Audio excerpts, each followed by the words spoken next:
I'm Kevin Neff, and I'm going to do a quick tutorial on Gmail for the school so you can get your school Gmail set up and running at least well enough to work for what you need to do here in the short term. So first time you come in, if your Gmail is not up already, is that you can either click on the Gmail label here. If you don't see that, you can come to the waffle over here. When we click on this, we can come down and find the Gmail in this spot as well. For right now, I'm just going to simply come in with Gmail. It's going to load my school Gmail account up because my name, I'm already logged into the school side. You can tell from my icon on the top corner. And so as I come down to here, Gmail's coming up. As you're looking at this, this may look a little bit different than your view when you're in Gmail for the first time because I've already come in here and adjusted my settings. I've set things up so that as I come and take a look over here for my emails, that if I click on email, I'm going to get my full preview coming up on this side in this pane. This is something that you can do inside the settings area, and your settings tool here for Gmail is this gear in the top right. We're going to click on that. The quick settings right here is just some simple stuff to change how it appears. So you can pick what your look like for your density, for the number of emails that you have, the background images. If you want more choices, you can view all. The inbox is how it's going to sort your emails. Do you want important ones, unread, starred? You can customize your own rules if you like. Coming down to here, this is the one that I set with my email list here, and then I can actually view the email on that side. Some people like the conversation view option, some people don't. For me, the emails I get, it's useful to leave that one on so that emails that are from a same group of people get grouped together for me. Some people don't like it, and if that's the case, just click this and you can turn that off. The first time you come in, you will want to see all settings. So I'm going to click on See All Settings here. We're going to give just a second. There it is. It's loading up.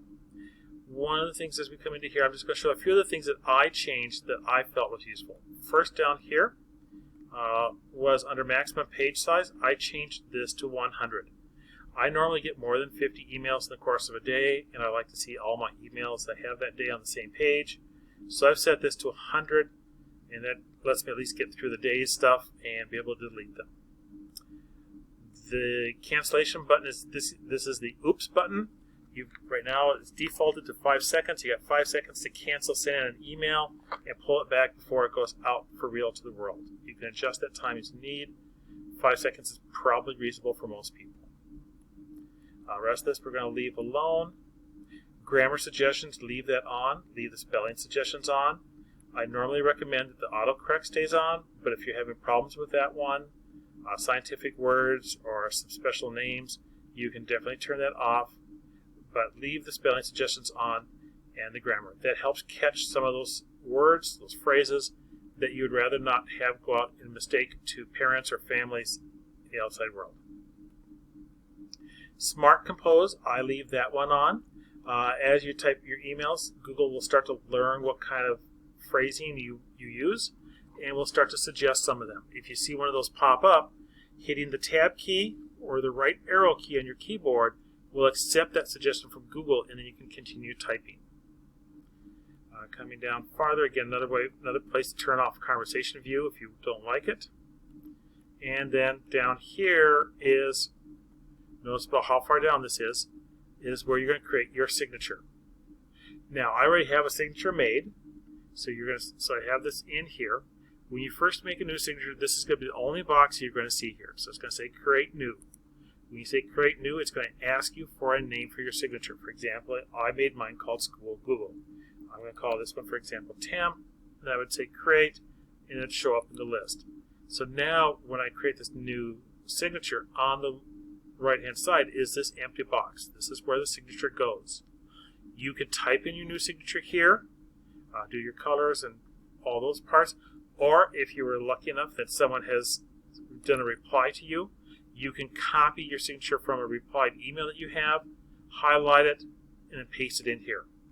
If you want an image, that image will need to be added in using this tool right here, the image tool, and it needs to be either already loaded up to your Google account or on your hard drive, so that when you say insert image, you can come out here and say you either use my drive or upload.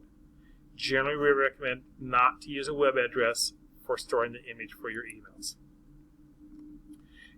After your signature is created, come down just a little bit, and you're going to click here and say which signature you want for new ones, which ones you want for replies. Most people are going to use the same one for both, but there are situations if you're sending out emails to parents that you want a different signature than internal. This is how you take care of it. The other part that's very useful is to click this and put your signature before the quoted text. If that's not checked, when you do a reply, your information is going to be at the top. Then you're going to have all the reply information that other people wrote, and at the very bottom of that whole document is going to be where your signature is going to be at. I like to keep the signature next to where I'm typing so that it helps people know that I typed that information. That's pretty much as I'm going to leave. I'm going to come down here at the bottom. I have to save changes for this to be effective. And then now I'm back to here. Those changes have been made.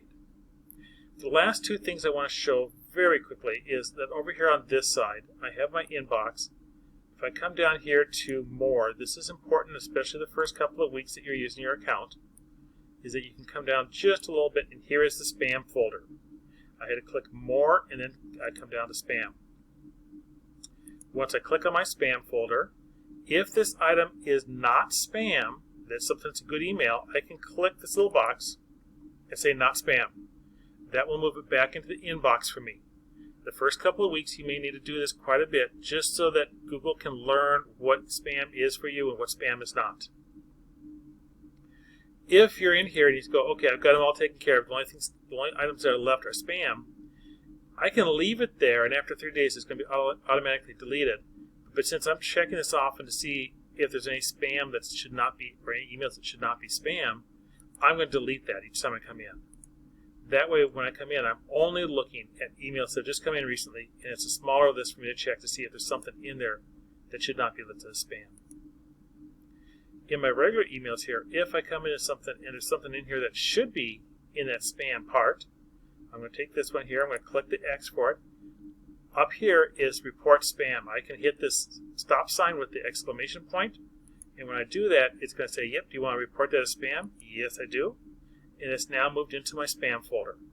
Do that 2 or 3 times for that type of email, and Google should have that figured out that those are spam and they should be automatically going into your spam folder for you. The other part is sometimes you may have something that's an important email that you want to put into some sort of a group. So let's say this email here is something that I want to keep in a folder, and it mimics maybe some of the folders that I used to have on my Exchange account.